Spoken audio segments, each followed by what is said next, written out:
For this final project, I took a lesson on sequencing that I traditionally taught in my classroom, and I converted it to a digital lesson using technology. Sequencing is the process of putting things in a specific order so that it makes sense. This can be taught in all subject areas because it can be applied to many concepts. The specific lesson I will focus on is sequencing the events in a story. In the original lesson, students are taught about sequencing through whole group instruction. We brainstorm sequencing words and look for them in books. We talk about why they are used and how they help us understand different processes. Students practice with worksheets and create a summary of a class read aloud on paper. The new sequencing lesson will introduce the topic through a Powtoon video tutorial that students will watch as a whole group. After viewing the video, they will use the iPads with a partner to create a GoAnimate video that puts something in a sequence, like getting ready for school, making a sandwich, or playing a game. Once students feel confident with the GoAnimate tool, they will practice individually to create a GoAnimate video that sequences the beginning, middle, and end of a story that we read aloud together in class. The tools that I will be using for this new sequencing lesson are Powtoon and GoAnimate. Powtoon is a do-it-yourself presentation tool. It was actually created out of frustration with PowerPoint, and it allows users to create professional presentations in a simplified way. This will be used to provide students with some background information about sequencing.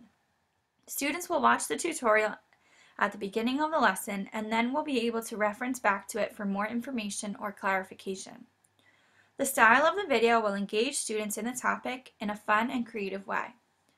This will motivate them to be creative on their part of the lesson and will also provide audio and visual display of information. Here is the video that students will watch.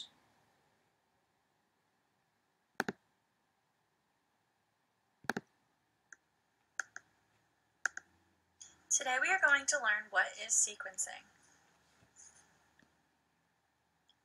Sequencing is putting things in a certain order. In writing, we organize our story into a beginning, middle, and end paragraph. In reading, we start at the first page and read to the last page. When things are in a sequence, they make sense. Think about this. Imagine going to school, then waking up, and then eating breakfast.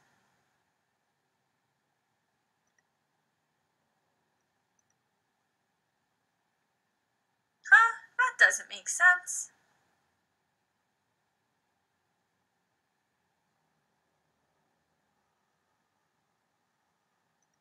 Let's try this instead. First, you wake up, next you eat breakfast, and last you go to school. That makes sense now.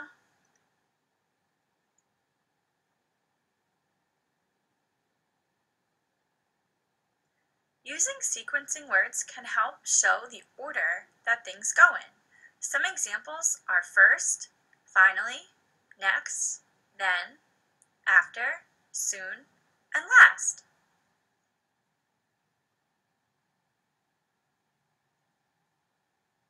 Let's give it a try.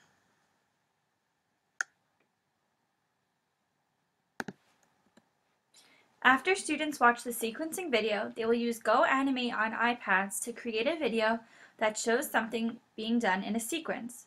GoAnimate is a do-it-yourself online animated video tool. Students can choose different settings and characters and then type in their conversation. Once finished, they can press play to display their scene. I chose this program over Pixton, which is an online comic making website, because I felt it was more age appropriate for my 3rd grade students. I felt that with some practice, students could be successful in using GoAnimate, and it would enhance their understanding of sequencing. While Pixton would be useful for its storyboard format, I think it would lead to too much frustration and confusion, which would take away from the sequencing lesson. Students will work with a partner to come up with a topic using sequencing words and create a script to demonstrate their knowledge of sequencing. Students will share these videos with the class, and we will provide feedback to make improvements. Once students feel comfortable using the GoAnimate program, they're going to work independently to retell a whole class story using sequencing from the beginning, middle, and end, as well as story elements and sequencing words. These would also be shared and critiqued to provide students with feedback and to show the class different thinking and working styles. Using technology can not only make the content more interesting, but it can also allow for a more comprehensive understanding of the concept of sequencing. In my proposed new lesson, students will be able to work collaboratively to create sequencing examples. They have the opportunity to be creative and discover things on their own with scaffolded instruction. When students work together, they engage in higher order thinking skills. Through the process of elaboration, they explain their thinking to a partner, which helps strengthen their understanding of a concept and teach another student. When students engage in discussion, they can evaluate each other's ideas and create a synthesized solution to a problem. This often results in a more creative and thoughtful response. In addition, when students are given the opportunity to be creative, they are engaging both sides of their brain. This process allows for divergent thought that can be brought together with old ideas to create new convergent thoughts or ideas. This process stimulates thinking and creativity, which helps students think outside the box and become more creative. Lastly, through this blended instruction, there is less whole class, teacher-led instruction. Students are given more opportunity to discover things on their own.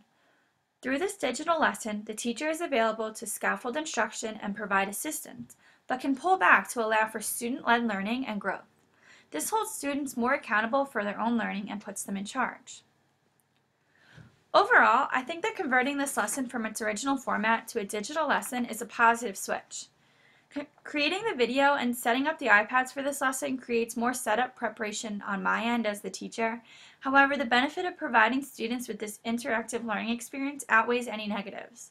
Many of my students have iPads at home and have prior experience with using technology. This lesson really motivates students to try new things and practice their thinking. Overall, this lesson challenges students' thinking and provides new experience in the classroom that promote learning.